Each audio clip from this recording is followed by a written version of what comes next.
primero mencionar que antes, hace un par de años atrás, como alrededor de 10 años, se pensaba que los autistas eran asexuales.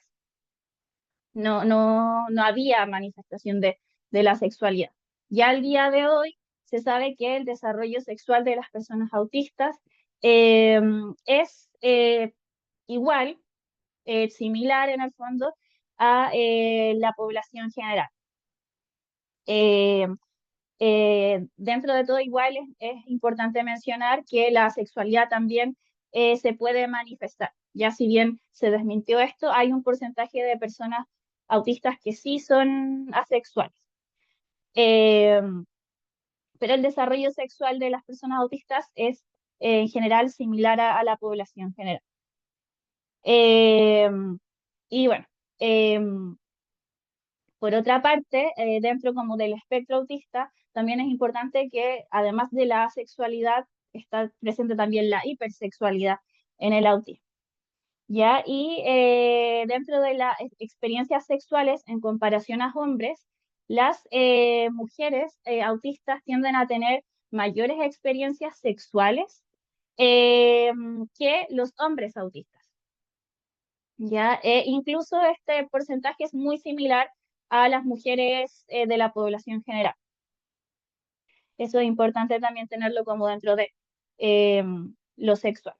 Y en cuanto a la orientación sexual, en general, las mujeres autistas tienden a desafiar la heteronormatividad en el sentido de que hay un alto porcentaje, mayor en comparación a la población general, de ser homosexual o bisexual.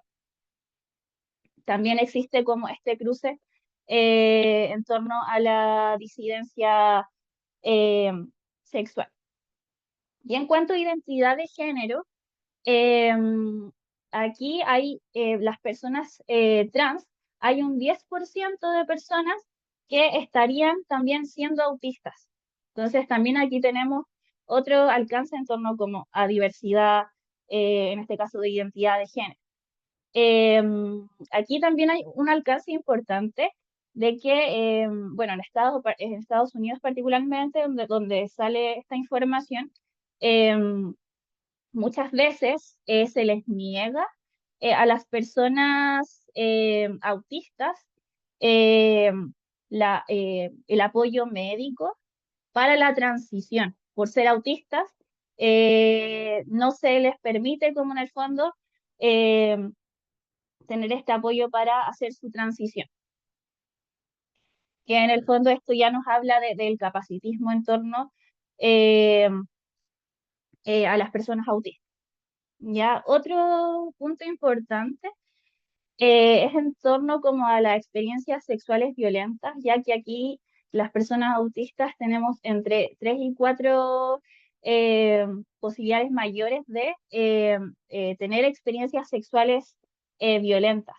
Ya en el caso de mujeres, el 60% de las mujeres autistas eh, no han consentido un acto sexual.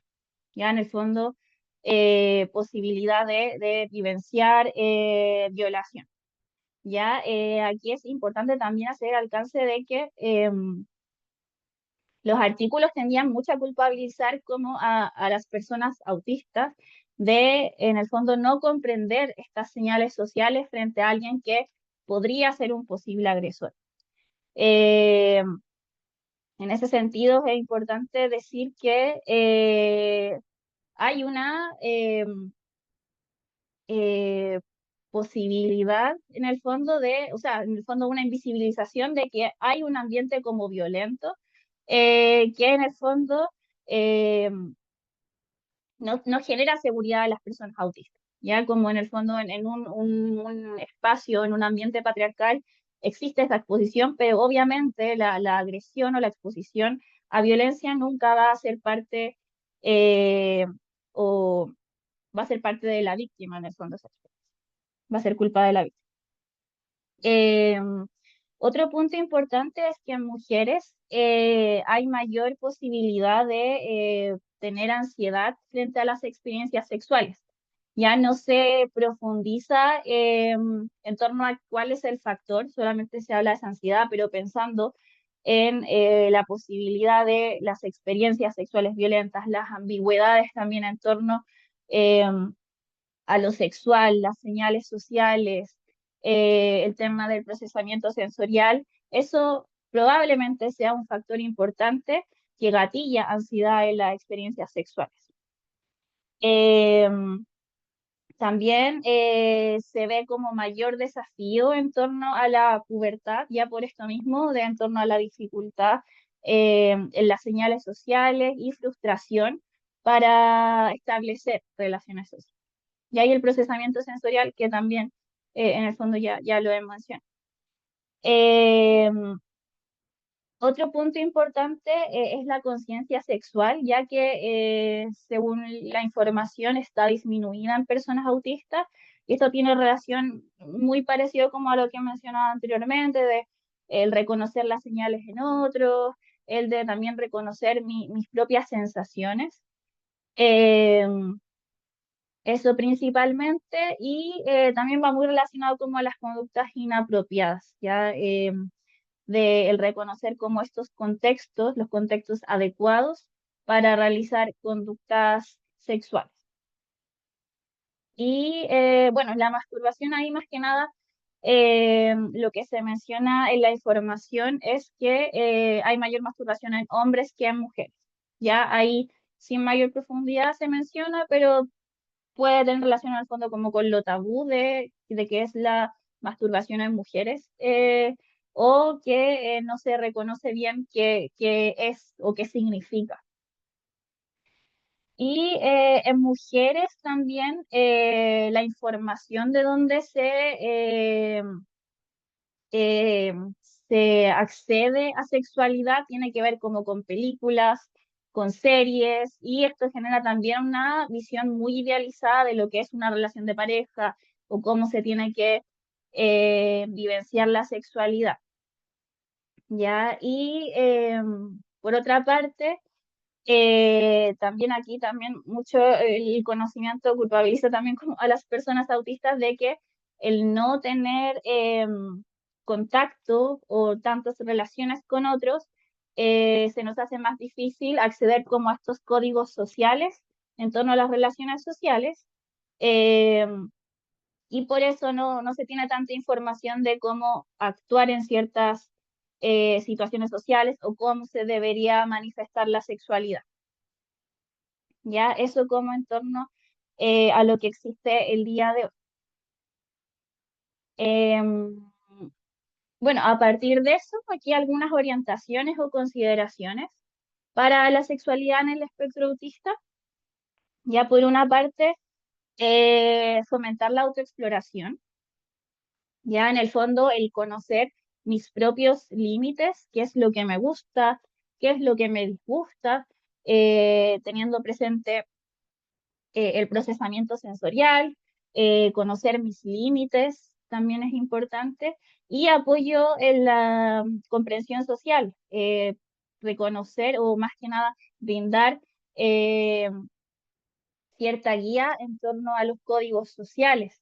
Eh, y con ello también prevenir situaciones de violencia desde el reconocimiento, qué es lo que está mal en el fondo y bien dentro de una relación sexual, por ejemplo. Ahí una herramienta muy útil es el violentómetro, que en el fondo nos orienta de qué es una situación violenta y en diferentes niveles, junto con algo muy concreto de qué es lo que tengo que hacer. Como en estos casos, eh, por ejemplo, tengo que hablar con un profesional, denunciar, muy concreto, conversar con la otra persona. Entonces, desde ahí también apoyar esa parte para la prevención de situaciones violentas. Dentro del consentimiento, ahí también en el fondo apoyarse del consentimiento explícito, también como prevención de situaciones de violencia. Y desde ahí también hay como información en torno a que en personas autistas se ha visto que utilizan el BDSM como estrategia porque les acomoda esto de que hay acuerdos explícitos, concretos, Entonces esas son estrategias fundamentales que se pueden utilizar, más allá de si las prácticas le acomodan o no, pero sí utilizar esta parte de acuerdos explícitos. Eh, Incluso ahí dentro como el taller habían experiencias en torno a personas que les acomodaba porque en ese tipo de situaciones ocurría esto, de que las personas eran muy abiertas y muy directas también en torno a lo que les gusta, los disgustos. Entonces, eso es fundamental, el ser explícito en torno a eso. Bueno, dentro también de la comprensión social, el apoyarse también reconocer como los apoyos o los códigos digitales que existen hoy en día, que esas cosas siempre también están en constante cambio. Eh, bueno, considerar también esta perspectiva de interseccionalidad ya en torno a la orientación sexual, eh, tal vez presencia de alguna otra discapacidad, eh, etnia, etcétera.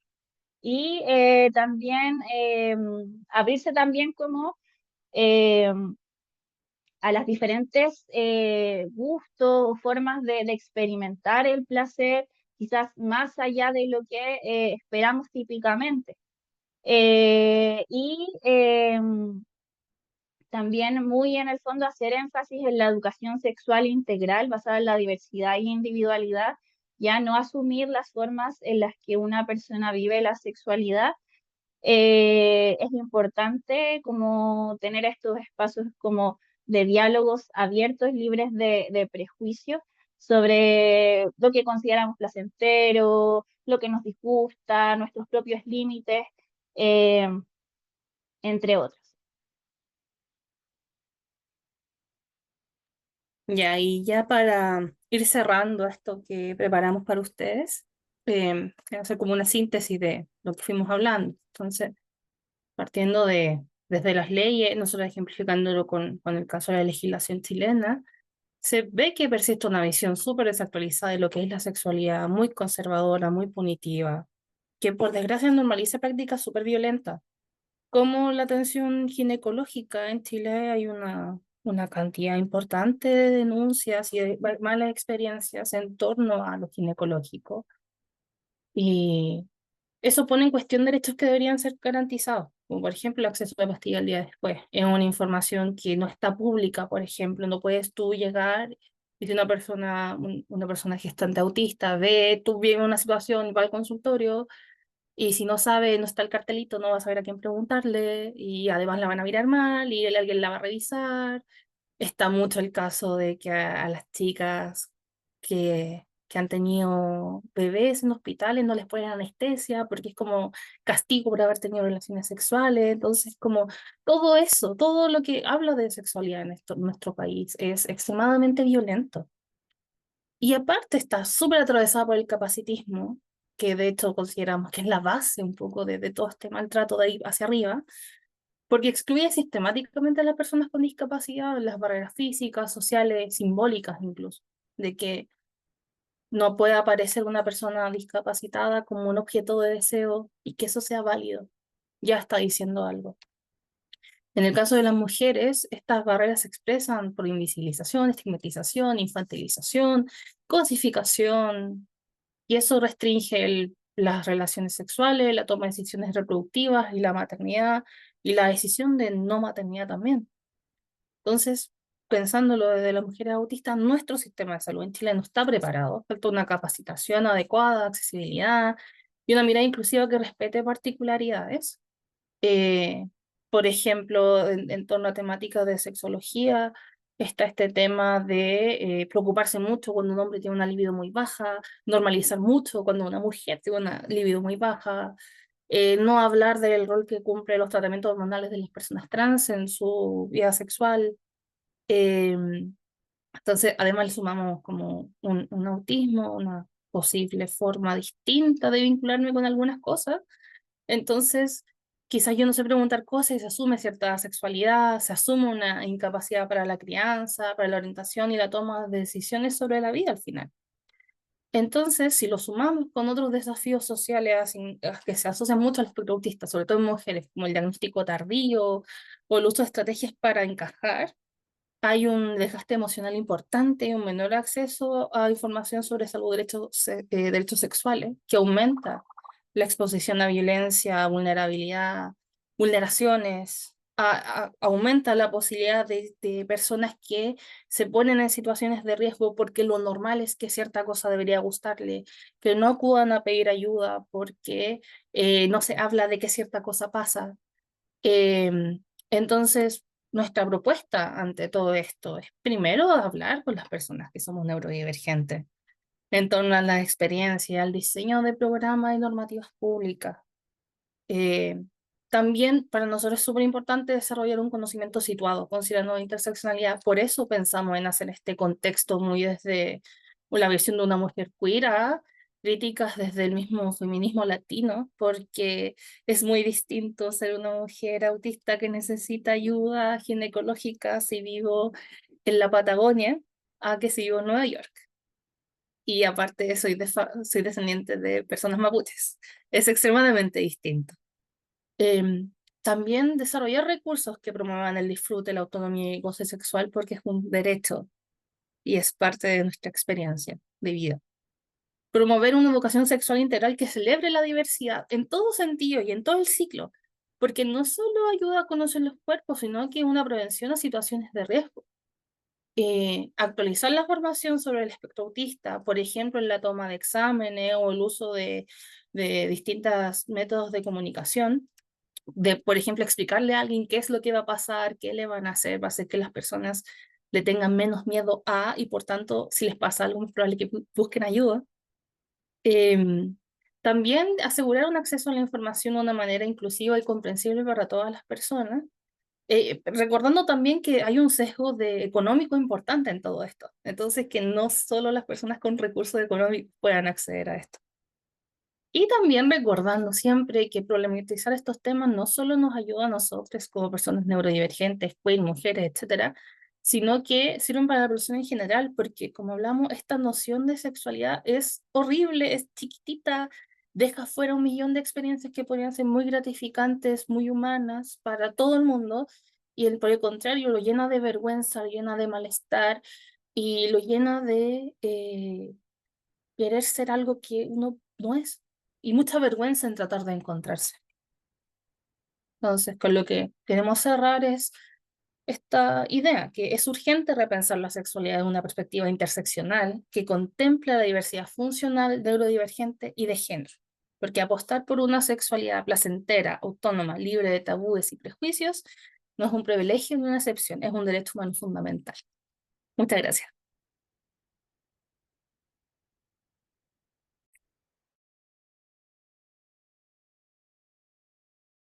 Estaba mirando que alguien escribió,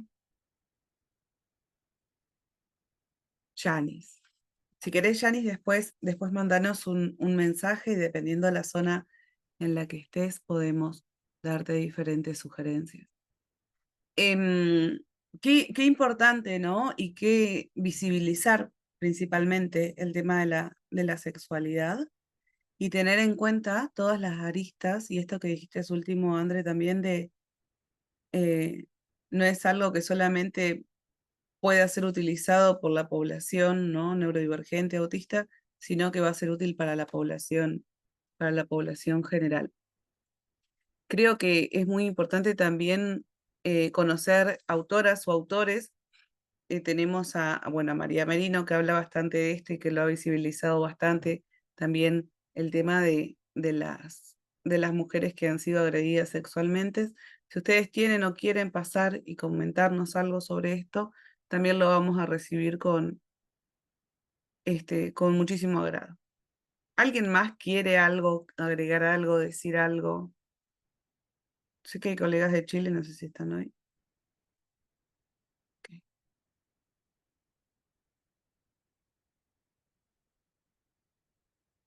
Bien.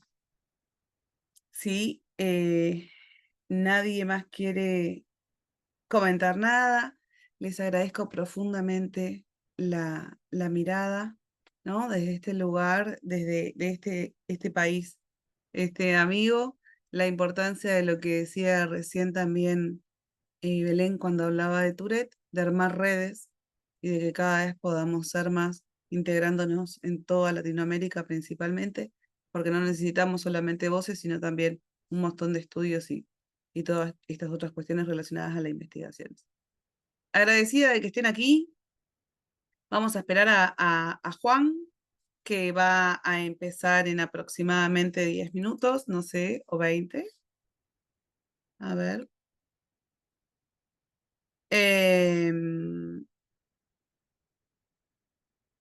Vamos a hacer una pequeña pausa. ¿Está bien?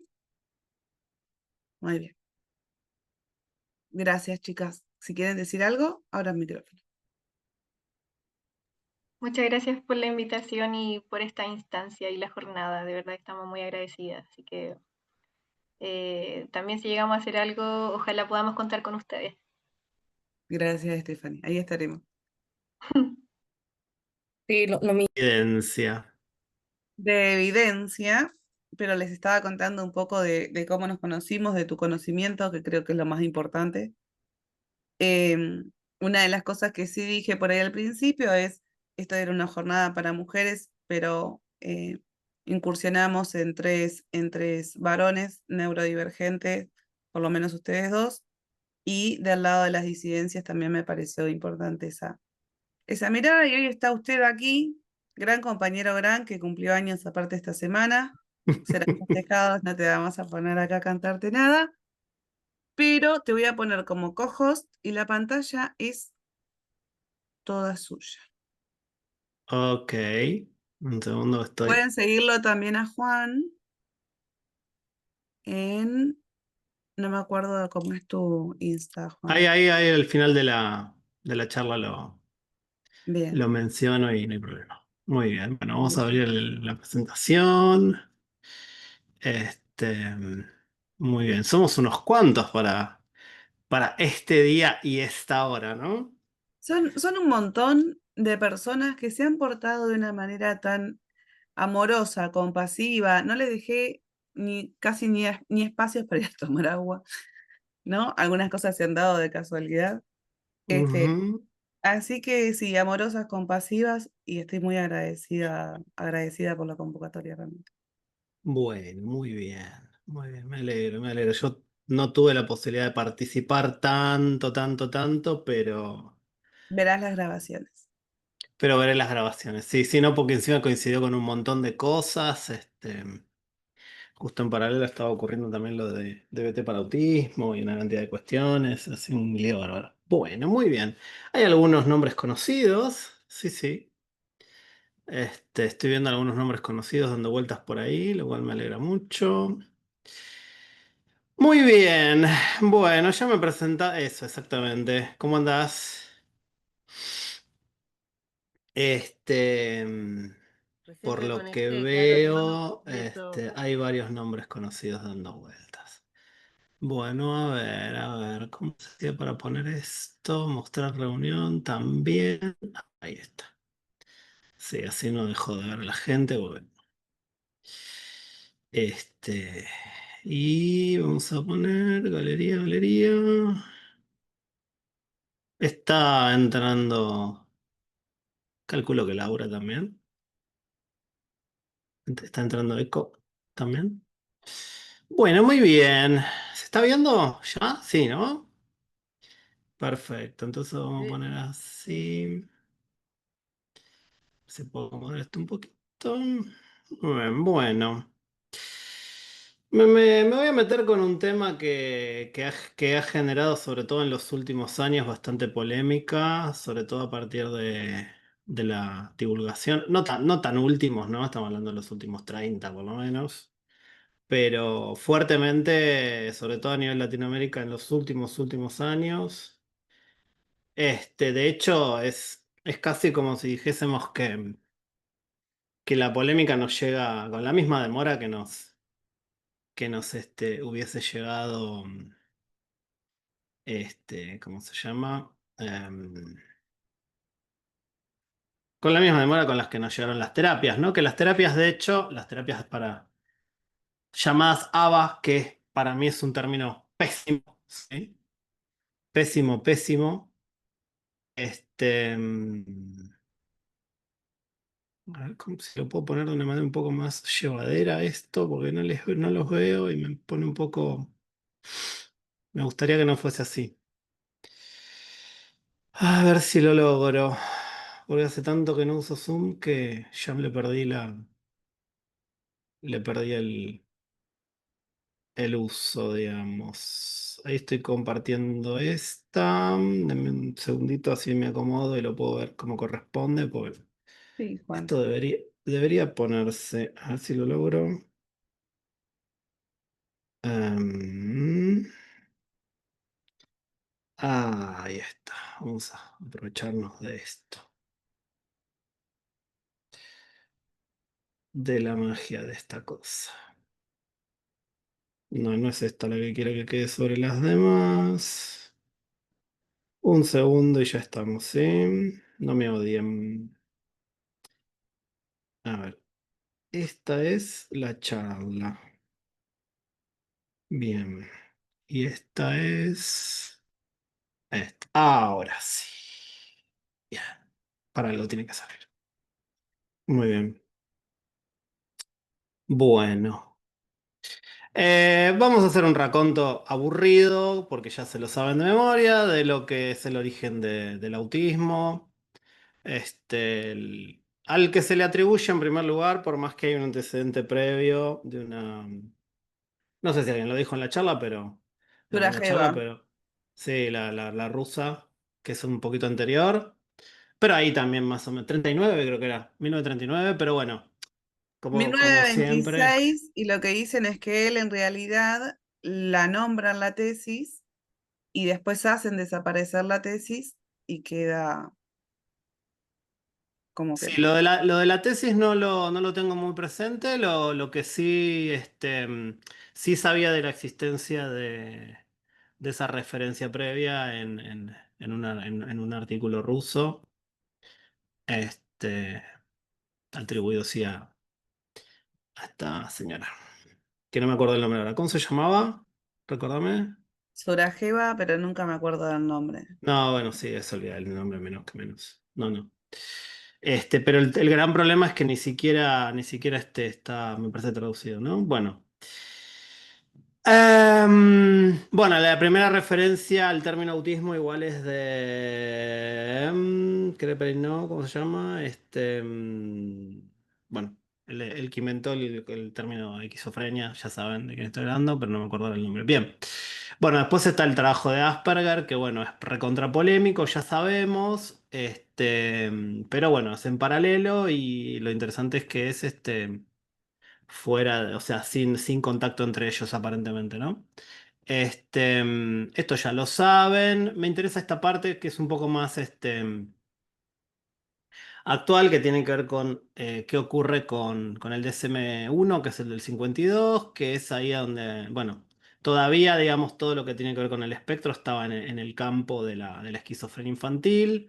En el 79 aparece el concepto de espectro, propuesto por Lorna Wing, en una investigación que en realidad tiene que ver con una investigación más epidemiológica de lo que es discapacidad intelectual en general en los suburbios de Londres, si no me equivoco, no recuerdo si era Londres o Cuando vos Manchester. tengas ganas y lo que te quede más cómodo, si querés hacerla en casa, la podemos hacer acá, en la Bueno, tuya, dale, cuando es quieras. lo que vos prefieras. ¿Sí?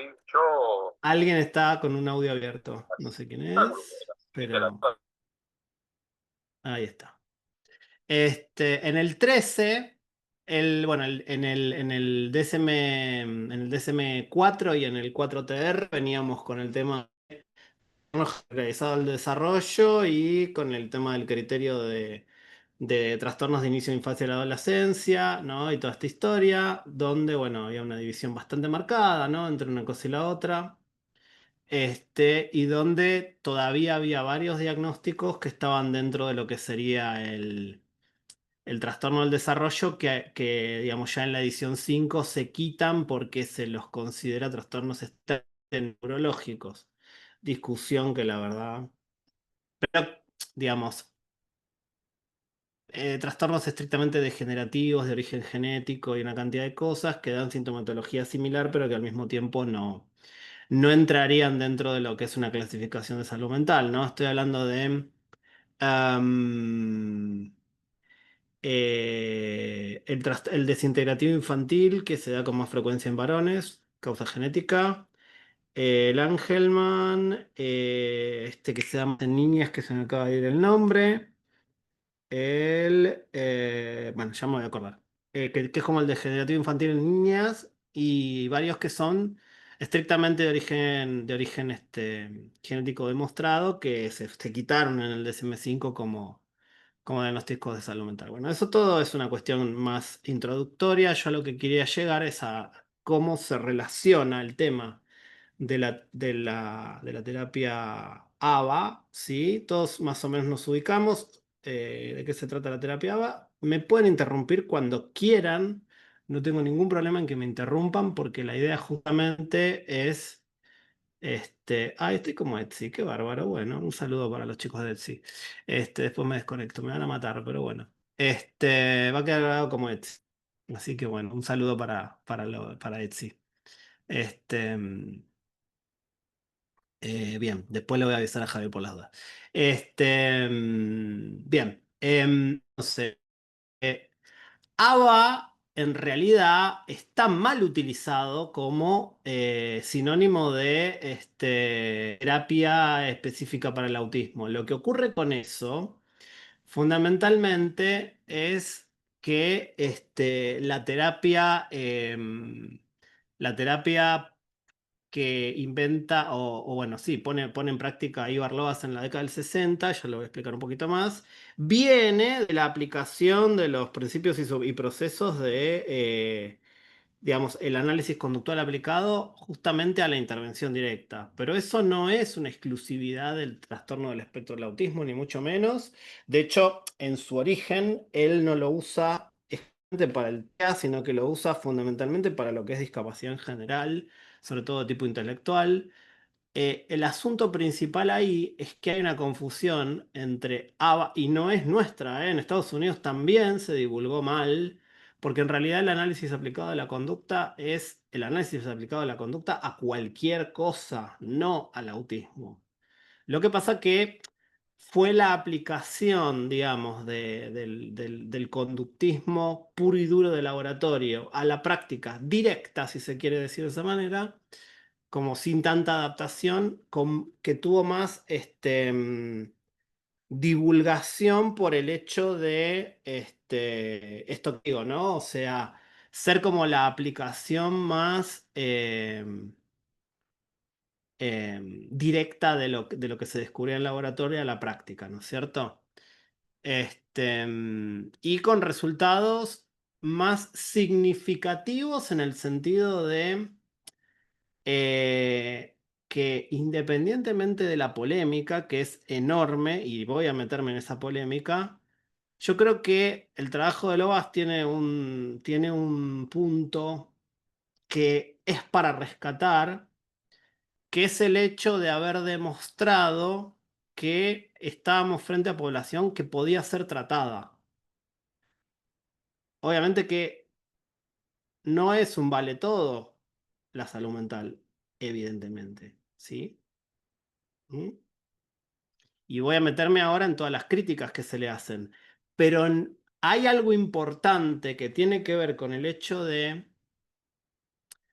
que antes de esto no había tratamiento para las personas con autismo. De hecho, estamos hablando de que en el 43 se reconocen el diagnóstico como algo diferente. Pensemos que antes de eso era todo esquizofrenia infantil. Además, estamos hablando de 1943. O sea, estamos hablando de que hacía 10 años se había muerto Freud en el 32. O sea, estamos hablando de algo muy pionero, ¿no es cierto? Y estamos hablando de una época de la psiquiatría que lo voy a retomar un poquito más adelante cuando haga referencia al libro de Robert, se me acaba de ir el apellido.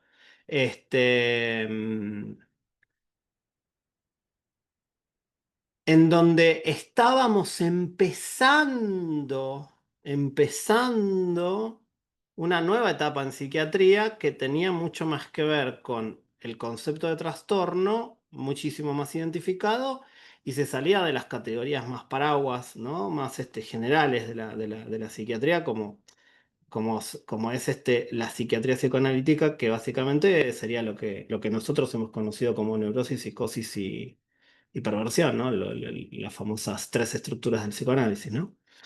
Eso dicho por Lacan, ¿no? Entonces, 1960 aparece la cuestión de la posibilidad de hacer tratamiento con este tipo de población, por llamarlo de alguna manera. Y el problema es que, digamos, tenemos como dos niveles de análisis, ¿no? Independientemente de la crítica, lo que tenemos que rescatar, o lo que yo creo que es rescatable, es el hecho de haber demostrado que había una posibilidad de que, digamos, que era una población que podía ser tratada de alguna manera, ¿no? Siempre con criterios muy opinables, ¿no? Pensando la idea de tratamiento como la posibilidad de lograr algún tipo de resultado positivo. Siempre está en cuestión positivo hacia dónde, dicho por quién y toda esa historia. Ya lo vamos a decir eso. Pero me van siguiendo a lo que voy, ¿no? No es lo mismo que no se pueda hacer nada y que la única alternativa que quede es la reclusión total, a que sí se pueda hacer algo, ¿sí? Y me parece que hay algo muy importante a rescatar, independientemente de las críticas, en la postura de Loas, que es el hecho de em, es posible, es una población que puede avanzar en términos de tratamiento y ese tratamiento es de tipo sobre todo educativo de fondo. ¿Sí? A ver, educativo para quién y qué sé yo. Bueno, yo también escuché The Wall y vi la película, pero a lo que me refiero es a que, que a un amplio grupo de personas se lo descarte totalmente o se lo considere educable y se lo considere que tiene posibilidades de formar parte de alguna manera, invita a la inclusión y después charlamos la parte, ¿no? De lo que venga después. ¿Sí? Bien, perfecto. Que es distinto a excluir. Ahora, incluir cómo, para qué y todo eso, ahora sí es para charlarlo. Pero primero, ese primer gesto de hay una posibilidad de hacer algo. ¿Sí? Bien. Entonces, el problema principal y las críticas principales que suelen aparecer al tema de ABA, ¿no? Es que no, este programa me está volviendo loco. A ver, un segundo, porque no sé por qué. Ah, ya sé por qué. Voy a cambiar de coso para mostrar la diapositiva porque me come la computadora completamente cuando lo tengo en modo presentación. No quiero que pase eso, porque no me deja hacer otras cosas. A ver. Disculpen el caos, pero ya sobre la hora y ya eso fue un tema. No, quiero compartir pantalla. Ahí está. Compartir. Bien. Ahora sí. Con este va a ser un poco más sencillo. Bien. Ahí está. No me come toda la pantalla. Muy bien. Eso es lo que me estaba pasando. Estaba fallando ese programa. Muy bien. Bueno, entonces teníamos una primera etapa de los 60 donde aparece una intervención rígida, orientada por la clínica.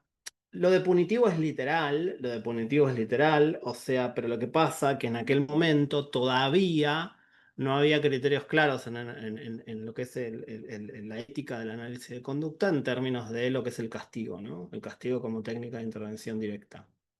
El castigo ahora no es que esté prohibido, pero desde la ética del análisis de conducta se sabe técnicamente y éticamente que intervenir desde el castigo directo, cuando digo castigo directo es literal lo que estoy diciendo, ¿eh? O sea, en el sentido literal de la palabra, no solo es contraproducente y éticamente cuestionable, sino que técnicamente es contraproducente, por una cuestión bastante lógica, que es, primero, lógica y técnica y científica, que es, todos los no sé si todos, digo, pues de la mayoría, desarrollamos adaptación a los estímulos aversivos, ¿sí? O sea, la piedrita, salvo que estemos hablando de algo extremadamente grave, la piedrita en el zapato en un momento la dejamos de sentir hasta que frenamos y la volvemos a sentir, ¿no? Me refiero a que seguimos caminando igual, ¿no? Estoy hablando de la piedrita en el zapato, ¿no? De que te torturen en una sala de torturas. Por supuesto que eso no lo va a tolerar nadie, pero me refiero a que hay elementos para explicar técnica y éticamente que las intervenciones a través de castigos directos no van a llevar a buen puerto. Atentan sistemáticamente contra la relación terapéutica y no funcionan porque, especialmente los seres humanos, tenemos un montón de posibilidades y de repertorios conductuales para aprender a evitar los castigos. ¿Sí? Por eso es que, y esto los que hacemos orientación a padre lo tenemos que decir, ocurre que si no se entra en un círculo, en una espiral de coerción en la cual todo el tiempo padres, o en este caso terapeutas, tienen que redoblar la apuesta en la intensidad de los castigos porque los pibes con o sin déficit cognitivo o como les guste llamarlo, terminan desarrollando estrategias por las que se las ingenian para evitar el castigo, ¿sí? De alguna manera. ¿Mm? Entonces, intervenir desde los castigos bajo ningún punto de vista está justificado, excepto casos muy específicos en los que estamos hablando de, por ejemplo, autolesiones gravísimas que pueden comprometer mucho la vida de la persona y la calidad de vida de la persona, en la cual se puede llegar a intervenir con alguna forma de castigo muy controlada, pero para hacer descender sistemáticamente una conducta autolesiva gravísima. Si no es eso, no hay ningún tipo de justificación posible para no ir por la vía del refuerzo positivo como forma de intervención, ¿sí? El reforzar positivamente las conductas deseables, ¿sí? Bien, muy bien. Y si hay alguna forma de castigo, va a tener que ver con el castigo negativo, que tiene que ver con retirar beneficios, no castigar extrando aversivos, ¿sí? No te dejo sin comer, te saco la play, como mucho, que es un beneficio. Porque además, el castigo atenta contra la dignidad. Eso es un hecho.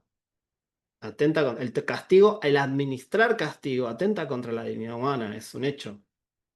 Porque, y el mensaje es potencialmente traumatizante, porque no está hablando de mantener la dignidad y retirar algo que se agrega a esa dignidad. Estamos hablando de otra cosa, estamos hablando de atentar contra una necesidad sobre quizás incluso básica de la persona.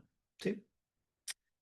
Entonces, no se castiga, lo que se hace técnicamente es alguna forma controlada de castigo que tiene que ver con ciertos manejos, pero sobre todo de lo extra, bloqueando conductas problemáticas, interviniendo desde un manejo del estilo terapéutico, donde no castigamos, sino lo que hacemos, por ejemplo, es retirar calidez, no felicitar en determinadas situaciones en las que podríamos felicitar o cosas por el estilo, que tienen que ver con lo adicional en la situación. ¿Me explico?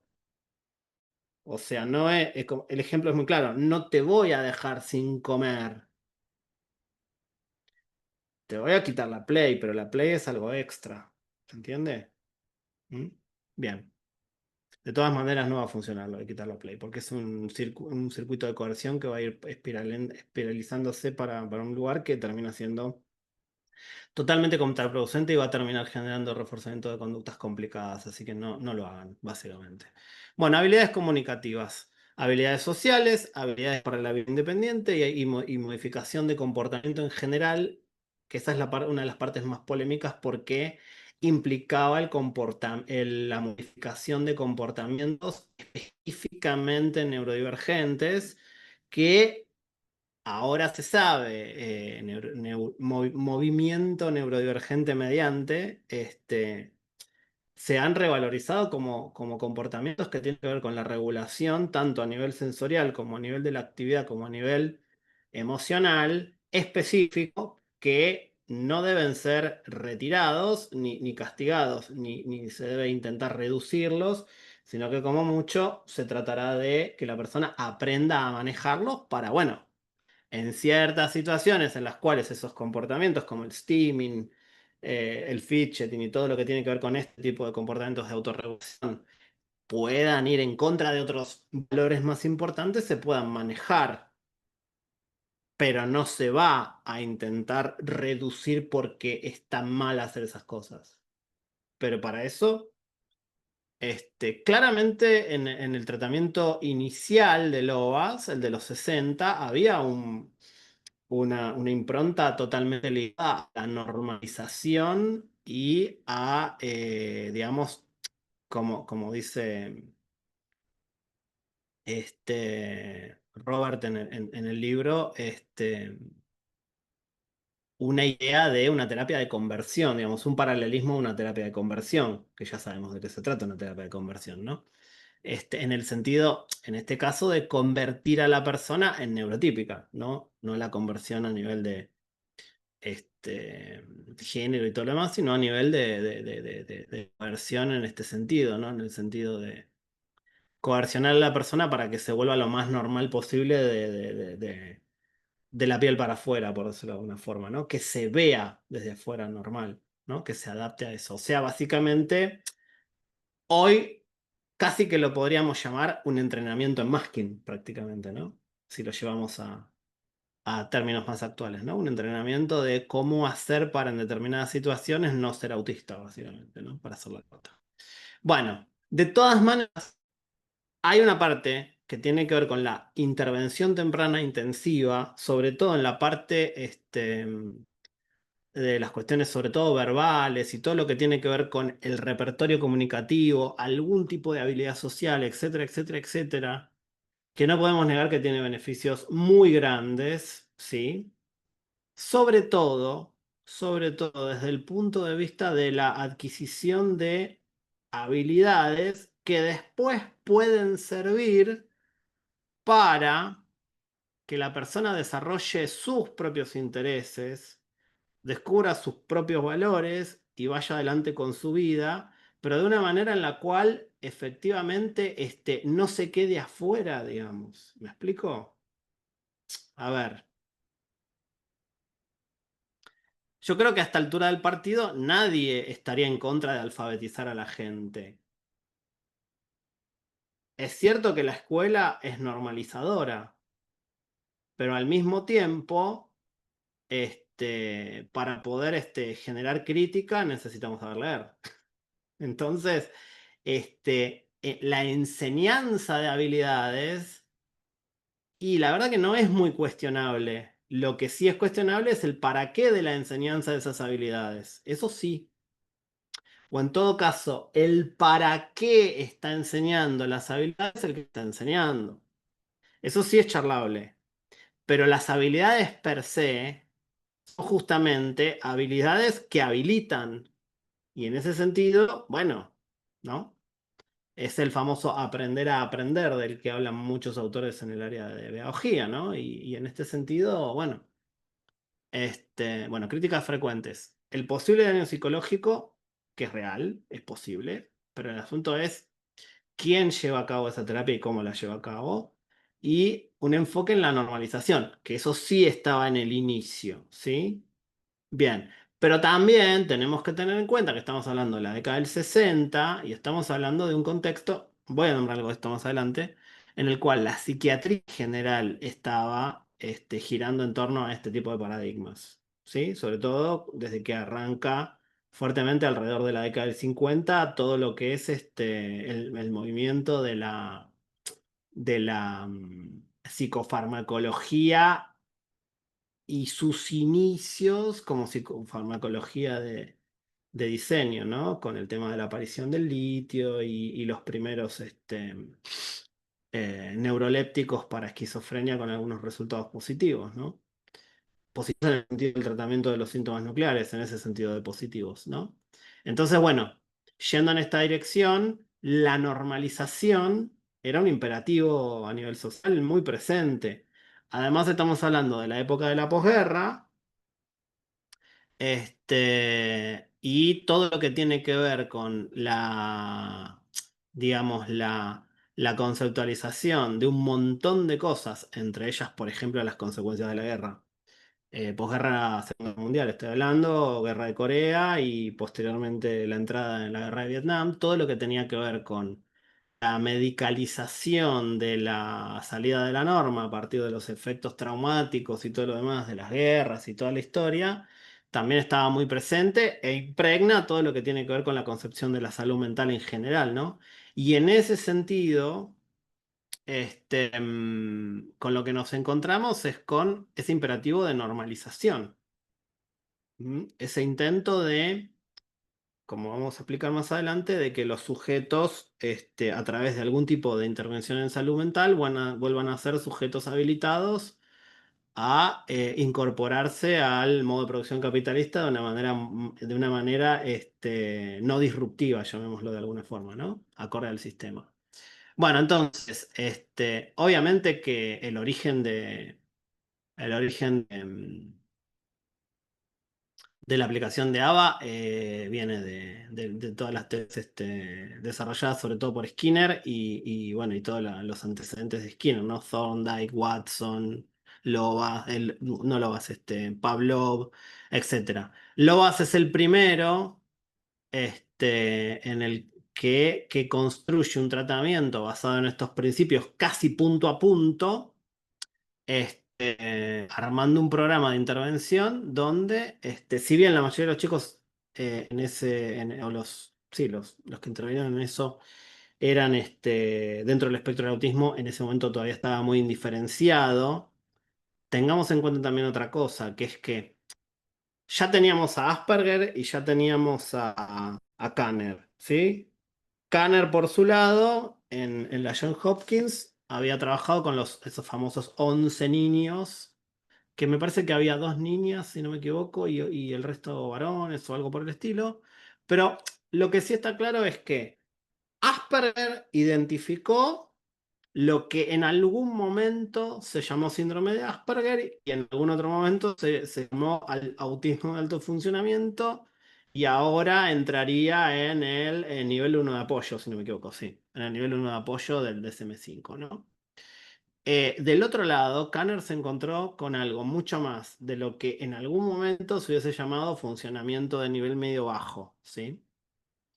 En ese sentido, la intervención de Lovász estuvo más del lado del funcionamiento medio-bajo, no de lo que alguna vez se ha llamado síndrome de Asperger.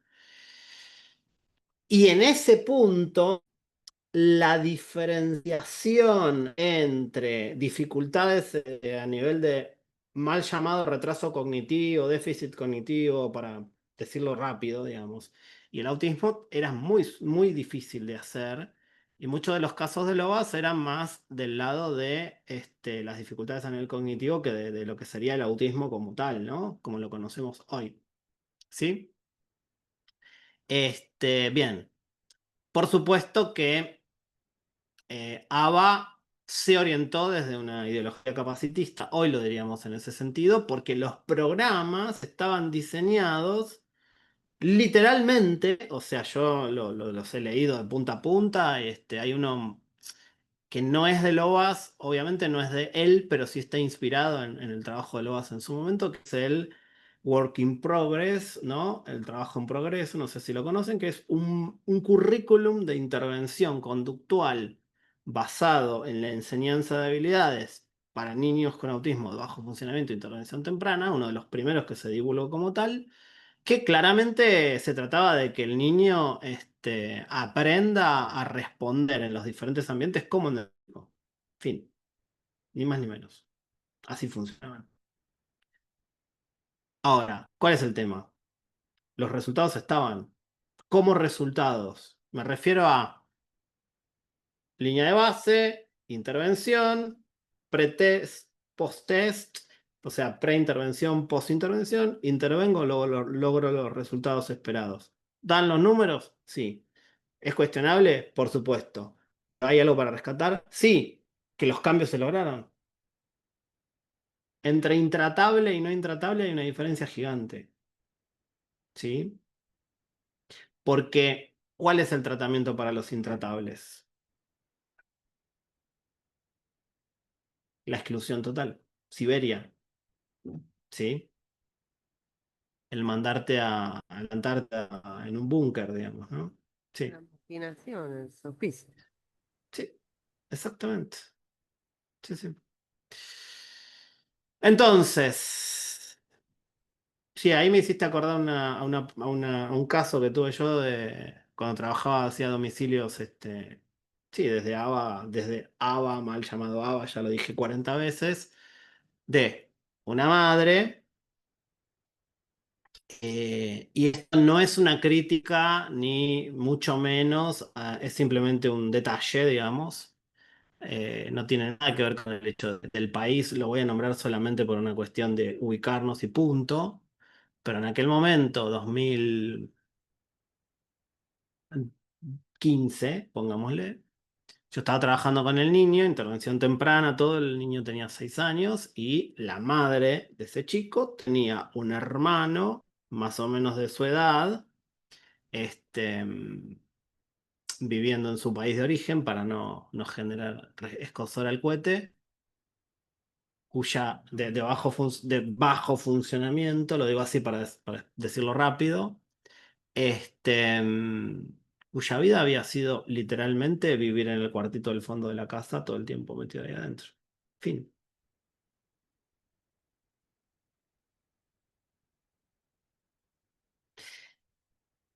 O sea, ¿a qué voy? Podemos cuestionar todo lo que querramos, pero que alguien logre que en el universo simbólico, en el imaginario social, entre la idea de a estas personas se las puede tratar de alguna manera, tu único destino no es la exclusión o el escondernos en el cuartito del fondo de la casa, hay una diferencia gigante. Después, los detalles vendrán después, ¿sí? Pero bueno, es como todo, ¿sí? Bien. Bueno, entonces, uno de los ejemplos o una de las cuestiones con las que más se ha criticado al tema de ABA es el tema de entrenar a las personas para que dejen de tener autoestimulaciones, conductas repetitivas y todo lo que tiene que ver con la autorregulación a través del propio comportamiento, con características autísticas, obviamente, ¿no? Eh, Esto, no me voy a poner a explicar esto porque ya lo saben de memoria, pero esto desde el enfoque ABA se ha intentado sistemáticamente reducir ese comportamiento de diferentes maneras, ¿sí? Sobre todo al inicio, se buscaba intervenir con castigos frente a la aparición de esas conductas, ¿sí? O sea, generar un condicionamiento aversivo de esas conductas, ¿sí? A ver, eh, no está para nada bueno, obviamente, y estamos totalmente en contra de esa cuestión, pero hay un punto mínimo a hacer rescates, el que mencioné antes. Bien. Bueno, y después la crítica a la normalización y el aumento del masking. O sea, en realidad, en este tipo de tratamientos, sin adaptaciones previas, se empujaría al masking de una manera total y directa, ¿no? O sea, literalmente sería entrenar a la persona para enmascarar. ¿Mm? Entrenar a la persona para enmascarar, pero no solo en términos de enseñanza de habilidades, como si enseñáramos el masking a propósito, sino también este tipo de intervenciones al estilo de la primera época de Lobas, donde al castigarse sistemáticamente la emisión de conductas de tipo autístico, como podría ser las autoestimulaciones, el rocking, los movimientos repetitivos, el aleteo y bla, bla, bla, bla, bla, se buscaba condicionar negativamente a eso, o sea, que la persona tuviese miedo de tener esas conductas directamente, o sea, que literalmente se asociara pavlovianamente la posibilidad de emitir esa conducta con la posibilidad de castigo. Entonces, ¿Cómo funcionaba eso? No es simplemente un entrenamiento en conductas alternativas, vamos a decirlo de esta manera, que cuando me vengan ganas de hacer steaming, también me venga una emoción negativa de miedo tan grande que simplemente me asuste de tener esa conducta. No sé si me explico. Es un condicionamiento más pavloviano, estímulo-respuesta, no un condicionamiento, no un entrenamiento de una habilidad alternativa. Porque de última, entrenar una habilidad alternativa no estaría del todo mal. De hecho, estaría bueno hacerlo. Porque hay entornos en los que realmente hacer steaming podría ir en contra de los valores de la persona porque no es el momento de hacerlo. Y ahí que la persona pueda elegir entre el steaming y otra forma de regulación, ¿sí? Podría ser una conducta habilidosa a ser enseñada. Pero eso no es lo mismo que condicionar pavlovianamente una emoción de miedo frente a la aparición o la posibilidad de la aparición de la conducta. ¿Me explico lo que quiero decir? ¿Sí? Bien. No sé si queda claro esto de tenerle miedo a la propia conducta. Al propio impulso de acción. Eso es lo que se trataba de hacer, ¿sí? Entonces, bueno, cuestionamiento sobre los objetivos de terapia, la exclusión del paciente y sus valores, las metas inapropiadas, la comparación con la terapia de conversión, que tienen que ver con esta idea de la normalización, ¿no?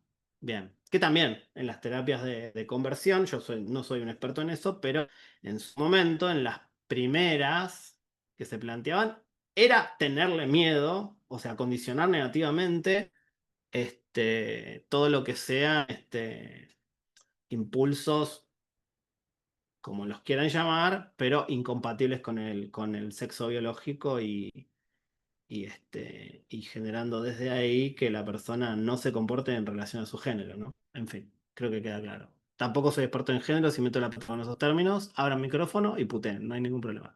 Bien, bueno, uso el castigo, consecuencias, historia de traumatización y qué sé yo y qué sé cuánto. Bueno, sí, si te están entrenando para tenerle miedo a tus propias conductas, evidentemente eso va a tener algún efecto postraumático. ¿Sí? En ese punto me parece que la comparación que hacen los autores entre terapias de conversión y ABA me parece que tiene su fundamento. ¿Mm? Bueno, Chapman, se me había ido el nombre. Este libro es de lectura obligatoria. Fin. Es recontra militante y es marxismo neurodivergente, lo cual es un término que me pareció maravilloso, presente. Pero el punto acá es que hace una lectura para los que lo han leído muy al estilo de una genealogía Foucaultiana de los términos, que es excelente y da una pauta muy clara y al mismo tiempo me parece valiosísimo el libro porque aclara todo el tiempo que criticar genealógicamente, con el método genealógico de Foucault, el concepto de normalidad y el concepto de neurodiversidad y de neurodivergencia, y también a la antipsiquiatría, que se lleva su buena parte de crítica también acá, no quiere decir desconocer ni el origen biológico, ni la posibilidad de que haya un grado de discapacidad, ni de la necesidad de tratamiento, ni de la posibilidad de beneficiarse de un montón de formas de terapia si son aplicadas como corresponde, digamos, ¿no? ¿Sí?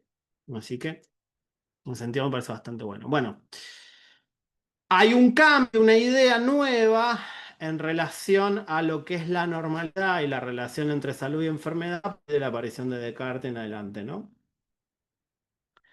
Que ahí rescata algo que yo lo había leído en algún momento, pero me lo había olvidado, que es esto de que a Descartes se le murió una hija desde muy chico, desde muy chiquita, creo que con 4 años, y a partir de ahí el tipo se obsesionó, entre comillas, esto, con la idea de intentar reconceptualizar el cuerpo como una máquina, el cuerpo humano como una máquina, porque justamente una máquina puede ser reparada. ¿Mm? Eh, y la idea de la salud como un funcionamiento mecánico adecuado, que nos acompaña hasta el día de hoy, ¿no? El famoso mecánico de mentes, ¿no? Que ¿no? Después, cuando entramos en el capitalismo industrial, lo que aparece, que es muy interesante, como lo plantea el autor, es la idea de, ya van a ver por qué estoy hablando de esto, ¿eh? La idea de una inversión de términos en el cual ya no es la máquina adaptándose al hombre para permitirle nuevas posibilidades de transformación de la realidad, sino al revés, el hombre adaptándose a la máquina como nueva forma, como nuevo paradigma de funcionamiento del sistema en general, no del capitalismo en general. Y a partir de ahí aparece este concepto de normalización, ¿no? Que tiene que ver con la idea de que las personas pueden cumplir de manera estándar con cierto tipo de tareas y con cierto tipo de habilidades, son las personas normales, pero esa normalidad en relación a qué?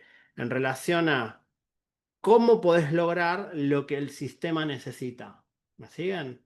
Es bien marxista esto, evidentemente, ¿no? Pero tiene que ver con la idea de que esa normalidad ya no viene de un concepto como se tenía en las culturas, sobre todo de Oriente, ¿no? Pensemos, por ejemplo, en la Ayurveda y ese tipo de filosofías, ¿no? O incluso en la propia antigua Grecia, que todavía mantenía el concepto de armonía entre el individuo y el cosmos, el universo, versus la necesidad de adaptación al sistema a través de la puesta en práctica de ciertas habilidades necesarias para poder funcionar para ese sistema, ¿sí? Entonces hay una normalidad que no tiene que ver solamente con la estadística en el sentido de cuántas personas caen en la campana de Gauss en la parte del medio y cuáles caemos en las puntas, digamos, sino que tiene que ver con qué es lo que se tiene que cumplir o qué es lo que tenés que demostrar la capacidad para poder llevar a cabo para caer ahí, digamos, ¿no? En la normalidad, ¿sí? Dicho de otra manera, el autor lo dice, la normalidad estadística existe. Pero la normalidad estadística no es ahistórica, es históricamente situada. ¿Sí? O sea, ¿había normales en la antigua Grecia? Sí, neurotípicos diríamos nosotros, ¿no? Por supuesto. ¿Había normales en la época del Buda en la India? Sí. ¿Había normales en Egipto? Sí. Pero ¿cuáles eran los criterios de normalidad? Eso sí es históricamente situado. ¿Está bien? ¿Qué tenés que poder hacer espontáneamente, llamémosle, para ser considerado normal? Es totalmente opinable y tiene que ver con cada momento sociohistórico. Bien. Entonces, ahí aparece esto, ¿no? Él habla de un movimiento de una primera etapa a nivel revolución industrial, que si quieren ubicar esto, es lo que se ve en la película de Chaplin, Tiempos Modernos, el hombre-máquina, máquina-hombre, ¿no? ¿Se acuerdan la famosa escena esa de la que sale ajustando tornillos en el aire? No sé si la vieron la película, la Tiempos Modernos de Chaplin. Es espectacular para entender esto, donde hay una alienación del hombre a la máquina como manera de funcionar, ¿no? A él lo que dice es que posguerra, posfordismo, ¿no? Una vez que salimos de el sujeto identificado con la línea de montaje y el funcionamiento como la producción en serie, pasamos a otra etapa nueva en la cual la cuestión acá ya no es qué podés hacer, sino qué podés hacer a nivel cognitivo. Y ahí se traslada el concepto de normalidad de lo que es habilidad, digamos, concreta, llamémosle, o sea, más a nivel de las acciones concretas, a lo que podés hacer con tu mente. Y ahí empieza la gran cuestión, que es esto de, bueno, él lo llama el discapacitamiento masivo, ¿no? Que creo que en este momento estamos en uno de los peores momentos en ese sentido, ¿no? Sobre todo con la que se viene para adelante. Y entonces esa discapacidad en realidad ya no tenía que ver con la discapacidad más de tipo motora o de tipo intelectual a un nivel mucho más, si se quiere, grave o no sé cómo llamarlo, ¿no? Sino más bien una cuestión de que cada vez es más discapacitante la sutileza. ¿Sí? Lo quise retomar, pero no pude encontrar los papers, los tengo que buscar como más en detalle. Después, si quieren, me escriben a mi @ y se los mando. Pero es muy interesante estudiar el paper del 43 de Kanner, con el que vino después, creo que 20 años después, o bastante más incluso, donde él vuelve a encontrarse con esos 11 casos, pero de adultos. Y es muy interesante como ver cómo la evolución de esos mismos autistas originales, digamos, fue muy positiva en cuanto a una vida posible que va a ser la pena ser vivida, como diría Marshall Linehan, con los que vivían en entornos rurales. Y cómo les fue bastante mal a los que vivían en entornos de ciudad. ¿Mm? Los que vivían, algunos con sus padres, u otros incluso hasta formando familia propia, en entornos rurales, repetitivos, con rutinas rígidas, entre comillas, con actividades predecibles, en entornos muy estables en el tiempo, que no exigían grandes cambios o el afrontamiento de los grandes cambios que implica una ciudad, todo lo que implica la habilidad social que requiere la ciudad y todos los etcéteras que se les quieran ocurrir alrededor de eso.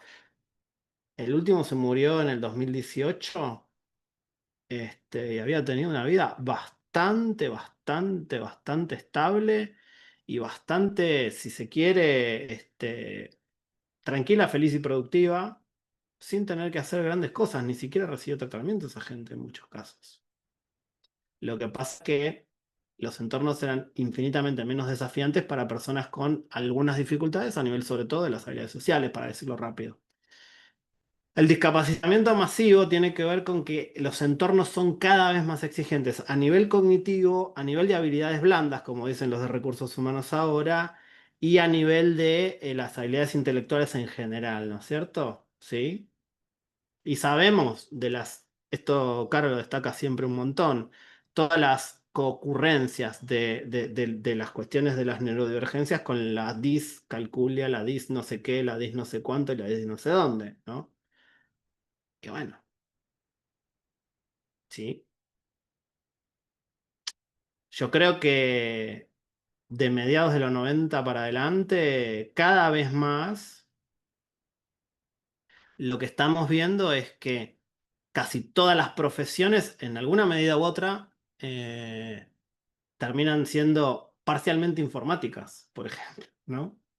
O sea, casi todas las personas que tienen un trabajo de oficina o un trabajo de tipo profesional o algún tipo de trabajo intelectual terminan teniendo que desarrollar en un entorno informático y no son programadores, ¿no? O sea, no sé si me explico. Esto otros autores lo han llamado, por ejemplo, me sale en italiano, de hecho es italiano el autor. El lavoro inmateriale, Toni Negri, Imperio, todos esos para los que ubican un poco. El lavoro inmateriale, que es el trabajo inmaterial, que es esto. El trabajo más que nada de tipo intelectual y de tipo cognitivo, donde lo que se nos pide como tarea es el procesamiento de información a nivel cognitivo. Eso para la persona neurodivergente es un desafío muy grande, porque justamente su cabeza funciona de una manera. Su sistema operativo es otro, básicamente, ¿no? Bien, entonces, ¿qué aparece? El movimiento de la neurodiversidad, de la idea de neurodiversidad y la cuestión de la neurodivergencia, ¿no? Que tiene orígenes en el activismo, no es un concepto originalmente científico de la comunidad científica, es un concepto fundamentalmente que aparece, o sea, aparece antes, pero termina explotando en los inicios de Internet con el tema de los autistas. Creo que el artículo se llama algo así como el que introduce el término a nivel de divulgación general. Es algo así como los autistas están hablando en el ciberespacio. Creo que es una cosa así el título de la nota, que es del 91, me parece. Bien. Biodiversidad, neurodivergencia, lo de biodiversidad, por supuesto viene de la biología, pero la que introduce la idea de neurodiversidad para el gran público es Judy Singer, y lo introduce en el contexto de ella ser una militante autista, diagnosticada de adulta y toda la cuestión, pero criada al calor de los foros de internet en las primeras épocas. Mediados de los 90, principios de los 90 en Estados Unidos. Mediados de los 90, finales de los 90 para nosotros acá en Latinoamérica, ¿no? Bien. Bueno, hay un cambio de paradigma muy fuerte que tiene que ver con empezar a introducir. Harvey Bloom es el que lo introduce. Ahí está, 98, era un poco después. El artículo de él me parece que es anterior. Y ya se venía discutiendo previamente todavía, ¿no? Pero bueno, el concepto se origina en el activismo, no en la ciencia, digamos, ¿no? Ni en la psicoterapia, ni en ningún aspecto de eso. Viene del activismo mismo. Cosa que ocurre también con todos los movimientos de género y toda la historia que ya la conocen de memoria. Bien, entonces aparece un nuevo paradigma que tiene que ver con la idea de la neurodiversidad como variaciones naturales del desarrollo humano, que es incompatible con la idea de curar, porque no hay nada que curar, sino que en todo caso se trata de una diversidad que es propia de lo humano. Bueno, entonces, ¿qué nos trae esto? Un aporte clave en relación a la idea de normalidad, implicaciones políticas nuevas que tienen que ver con la lucha activista en relación a las neurodivergencias y la cuestión de cómo las estructuras económicas, esto es para charlarlo igual, terminan llevando a intentar, digamos, silenciar esas luchas por el hecho de que implican cambios del sistema, sobre todo desde el punto de vista de un sistema que lo que pretende es que los individuos se adapten al sistema directamente en lugar de adaptarse el sistema a los individuos. Bueno, entonces, ¿es posible algún tipo de afirmación de la neurodiversidad desde el análisis conductual aplicado? Bueno, esto se ha discutido muchísimo en la comunidad de análisis conductual aplicado, sobre todo a nivel de Estados Unidos, y tensiones que aparecen. La neurodiversidad critica a ABA por intentar eliminar las diferencias a través de estas técnicas de intervención muy orientadas a un cambio muy radical. Hay intentos de coexistencia que tienen que ver con integrar la neurodiversidad. Ahora vamos a ver cómo sería, cómo quedaría armado. La idea de que el liderazgo como conducción, diríamos acá en Argentina, ¿no? Con la conducción autista de los tratamientos, que tenga que ver no solo con darle, digamos, desde un punto de vista ético profesional es inevitable eso, pero debería serlo, ¿no? Pero no solo darle la conducción del tratamiento a la persona, porque por supuesto los objetivos son de la persona y los valores son los de la persona, sino también que haya cada vez más clínicos autistas, lo cual está pasando, ¿no? Evidentemente, de hecho acá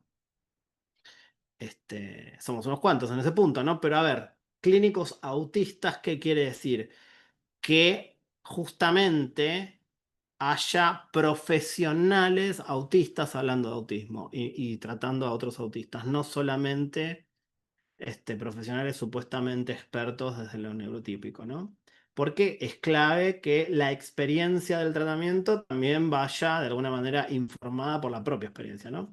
Y bueno, el tema de puentes para el diálogo que tiene que ver con básicamente generar maneras en las cuales cada vez tenga más importancia el testimonio y la experiencia de las personas en sí y no lo que se diga desde la investigación pura y dura, ¿no? Bueno. Educación, colaboración, capacitación a los profesionales para formarse desde el punto de vista de la neurodiversidad. Ahí aparecen las Neurodivergent Based Behavioral Intervention, ¿no? La NDBI, no sé si la sigla la estoy diciendo bien, pero es más o menos por ahí, que cómo aparecen en la práctica, sobre todo de lo que es intervención temprana, que es la más polémica de todas, con nuevos modelos de intervención que son, primero, sensibles a las diferencias de la neurodivergencia en sí, no para silenciarlas, sino para potenciarlas o dar herramientas para manejarla de alguna manera de acuerdo al entorno y de acuerdo a lo que la persona tenga y quiera hacer en cada momento. ¿No? Que tienen que ver, no, me equivoqué, la N era de Naturalistic. Naturalistic Development, bueno, no me acuerdo la sigla exacta, pero tienen que ver con aplicaciones de modelos de intervención conductuales sensibles al entorno, naturalísticos, que quiere decir que se aplican a la situación real en la cual la persona, el niño, la niña o el niño está creciendo y está madurando y está desarrollándose, y sensible a que no se trata de eliminar las sintomatologías autísticas, sino de manejarlas de una manera donde siempre se priorice la calidad de vida de la persona. ¿Bien? Bueno, entonces, son intervenciones, ahí está, Naturalistic Developmental Interventions. Análisis de conducta y estrategias relacionadas al desarrollo. Desde ese punto de vista, también incluir la cuestión de la neurodivergencia como fundamental, ¿no? Entonces, naturalista, enfoca en el desarrollo y desde ese punto de vista, no pensando en que esa persona tiene que adaptarse sí o sí, pareciendo un neurotípico, sino sensible a lo que va necesitando la persona en cada momento, ¿sí? Que la persona, que ese niño, que esa niña, que ese niño pueda aprender lo que necesita aprender mínimamente para justamente en algún momento hacer uso de lo que está aprendiendo en función de sus propios objetivos y valores, pero al mismo tiempo que eso no implique suprimir un montón de cuestiones. Por ejemplo, el estímulo, entre otras cosas, que van a tener que ver con una cuestión necesaria para la persona, para su funcionamiento, para su estar en el mundo de una manera adecuada, ¿no? Entonces, una capa externa, ética, donde se adapta con el consentimiento de la persona y de la familia, por supuesto, si estamos hablando de niños, y donde se hace una evaluación funcional, pero ya no pensando en qué es lo que hay que cambiar, justamente con esta idea que espero que haya quedado en mediados de 2000 para atrás, de el tratamiento debería ser orientado desde el punto de vista de la eliminación de los síntomas o del no cumplimiento de criterios, ¿no? La cura como no cumplimiento de criterios. Bueno, eso implicaría eliminar los síntomas nucleares del autismo, lo cual es justamente una cosa que no va a ocurrir y sobre todo que no es un objetivo para nosotros. Y una evaluación funcional que ya no tenga que ver justamente con cómo hago para que esas conductas autísticas no aparezcan, porque son las que tienen que ser eliminadas, sino una evaluación funcional que tenga que ver con cómo hacemos o en qué podemos ayudar a la persona a estar a la altura de lo que necesita aprender y de desarrollarse de una manera adecuada, al mismo tiempo de que no nos cargamos, ni ignoramos, ni mucho menos el hecho de que hay un montón de conductas autísticas que en realidad son simplemente eso, conductas autísticas y punto. Reconocer las diferencias neurológicas y la divergencia común, respetar la autonomía y un enfoque nuclear que sí tiene que ver con principios y procesos del análisis conductual aplicado, pero con todo esto previamente establecido. ¿Sí? Simplemente. Enfoque respetuoso y colaborativo. Equilibrio entre evidencia y experiencia, o sea, empezar a equilibrar entre lo que es la evidencia de laboratorio, que todavía, de laboratorio es una forma de decir, ¿no? Todo lo que tiene que ver con el tratamiento basado en evidencia y toda la historieta esta que ya conocemos de memoria.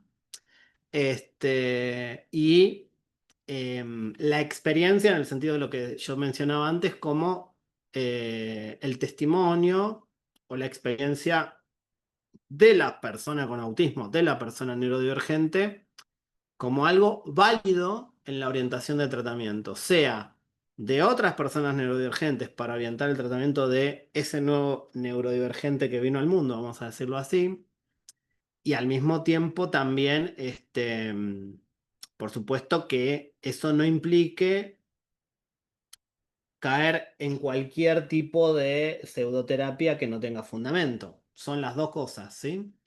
Entonces, estar evolucionando constantemente las formas de intervención, atendiendo a todo lo que tiene que ver con el test de la experiencia personal. Y bueno, la colaboración interdisciplinaria, que es obviedad, ¿no es cierto? Pero siempre respetando la dignidad y las diferencias neurológicas. Ahí por ahí podríamos incluir también en esto de lo interdisciplinario un tratamiento o un abordaje integral, incluso desde lo neurobiológico y lo clínico médico de la persona, porque muchas veces el no respeto de de la neurodivergencia viene por el no conocer otros aspectos, como por ejemplo la concurrencia de ciertas enfermedades del sistema inmunológico, etcétera, etcétera, etcétera, que, bueno, justamente explican la supuesta sintomatología. ¿Eh? Bueno, hasta ahí. Creo que quedó más o menos clara la idea, ¿no? Mucha información, lo sé, pero es una crítica, digamos, que se le ha hecho muy fuertemente al abordaje conductual dentro de lo que es neurodivergencias, y me parece que hay cosas conductual ABA tradicional, ¿no? En ese sentido lo digo, hay mucho para rescatar, la importancia de la intervención temprana que se descubrió desde ahí, la posibilidad de tratamiento que se descubrió desde ahí, la posibilidad de enseñar habilidades tanto de afrontamiento como para el desarrollo, habilidades pivotales, se le suele decir a eso, ¿no? Conductas pivotales, habilidades pivotales. La lectoescritura es una habilidad pivotal típica, con la que explicamos lo que es una habilidad pivotal. Digamos, ¿no? Aprendiste a leer, se te abre un mundo que si no está cerrado, ¿no? Hay cosas que no se negocian, o sea, en el sentido de que es necesario, siempre está la pregunta de para qué, siempre está la pregunta del cómo, pero es necesario. Lo que llamaríamos cierto grado de socialización, por decirlo de alguna manera. Y después todas las críticas que tienen que ver con el cómo se lleva a cabo eso y qué nivel de sensibilidad tiene el tratamiento a las diferencias, tanto desde lo que sería la neurodivergencia en general como individuales, y qué consecuencias tiene cada forma de intervención. Obviamente ese ajuste se va a tener que hacer siempre, pero la inclusión de las personas neurodivergentes a los tratamientos, tanto como la experiencia de vida, como la combinación entre ser profesional y ser neurodivergente, es crucial. Y antes era impensado eso. Y esto, lo interesante es que no surgió de la comunidad científica, sino del activismo mismo. Así que bueno, preguntas, dudas, lo que Eh, quieran, insultos, no hay problema. qué insultos, insultos no, por mail, que te los manden por, que sean así como que no sepas quién es. Estuvo maravilloso, como siempre, como todo. Tenerte acá en el cierre para mí es siempre un honor, compañero.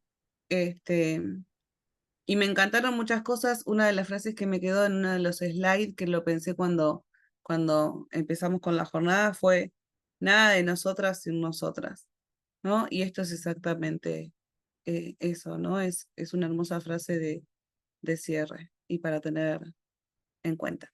¿Alguien quiere decirle algo, aportar algo? Es súper bienvenida. Bienvenida. No, las tuve cortitas así, todo el tiempo. Me encantó. Gracias, Flor. Lean a Chapman, eso sí. Algo, Tanto lo que Vean, él, sí, da tanto vuelta. el libro que está publicado en español acá en Argentina, por suerte, digo por si hay alguien que sea del resto de Latinoamérica, pero se consigue por Amazon, caja negra vende por Amazon, me parece también. Está puesto, él tiene una cantidad de yo, es activista neurodivergente, también de género y una cantidad de cosas más, es filósofo, es filósofo, no me acuerdo de la universidad, Essex, me parece, en Reino Unido, y más allá del marxismo, con el que pueden no estar de acuerdo, es un teórico marxista, obviamente. Me parece interesante este análisis que hace de la historia de general que se va generando, sobre todo en contraposición al concepto de normalidad, pero normalidad entendida como normalización, no normalidad estadística, ¿cierto? Así que bueno, creo que está bueno leerlo. Ahí me inspiré para esto, pero al mismo tiempo esta polémica ya venía hace bastante rato dando vueltas. Y es válida tanto desde el punto de vista ideológico como del ético, como del técnico también. las intervenciones naturalistas tienden a fracasar también. Algo corto, yo ingresé a lo último, me estaba a descansar. Bueno, Caro, te estaba conociendo el curso que están dando con Juan y he escuchado muchas veces, yo ya no tengo vergüenza, ya no tengo vergüenza, y bueno, creo que la vergüenza y el orgullo son dos caras, ¿no? Y bueno, para mí eso es algo muy rescatable, muy valioso, y sigamos en ese camino. Sí, Ujú. generando comunidad, que era un poco lo que hablábamos antes, ¿no? De hay espacio para todos, siempre y cuando validando esto que decías recién, ¿no? De terapias basadas en evidencia y es un lugar de respeto. Fue un poco el objetivo principal de esto y por eso de que esté usted también aquí participando. Al resto de las personas que han estado aquí acompañando, tengo ahí como dos guerreras que son Nadia y Ana que están siempre y se los agradezco profundamente. Me conmovió mucho la jornada y todo lo que se bancaron y todo lo que estuvieron a pesar de mi mala gestión del tiempo con los cortes. No les dejé ni almorzar, ni tomar nada, ni van al baño, nada.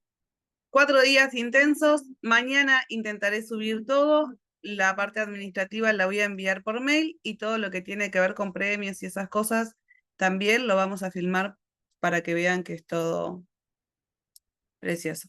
Gracias por las palabras, gracias por el cariño. A muchas no las conozco personalmente. Ojalá que en algún momento podamos hacer algo presencial, económico y también que puedan estar todas y todos. ¿Sí? Entiendo que se pueden quedar con un hiperfoco, pero yo voy a cerrar el Zoom en cualquier momento porque quiero ir a almorzar. Les abrazo, Juan, te veo en un rato. Nos vemos, Que gracias por la tengan, invitación otra vez y bueno, después me pondré al día con los videos. Gracias. que tengan Nos una hermosa vemos. jornada. Buen Chao, fin de. chao. Nos seguimos viendo en redes. Chao. Chao, chao.